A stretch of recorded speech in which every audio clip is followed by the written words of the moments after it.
Have you ever said to yourself in the privacy of your own mind, maybe at 2:30 in the morning, living with him feels like I'm living with Dr. Jekyll and Mr. Hyde.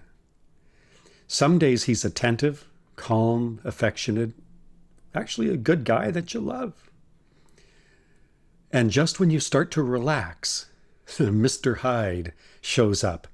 The cold stare, the cutting tone, the contempt that makes your stomach drop, the hostile volcano of words spewed at you.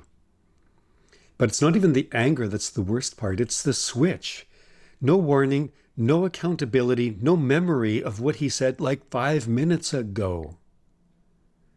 And then if you try to bring it up, confront him, even, in the most gentle way. I never said that. You're overreacting. You're always twisting things. Poof. And now you're not just hurt, but you're knocked off your feet. You're disoriented because you're trying to reconcile two completely different sides of this man. But here's the truth that most women don't want to accept. The Dr. Jekyll isn't the real him. Dr. Jekyll, in many cases, we found out as we've worked with women in our Detox Your Marriage coaching, Dr. Jekyll is it's performance art. I hate to say it, but that's what we discover.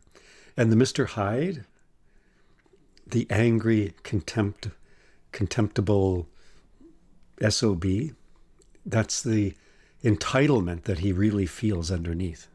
And the psychological damage doesn't just come from the bad days, it comes from the hope in your spirit on the good days. You're not unstable. You're living inside emotional whiplash. Emotional whiplash.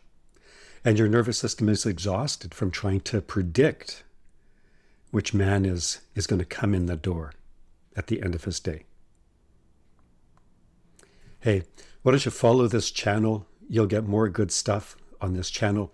And also comment with just the word NARC, N-A-R-C, in the comment section, and I'll send you a resource for free that will help you flourish regardless of the circumstances that you find yourself in this crazy marriage.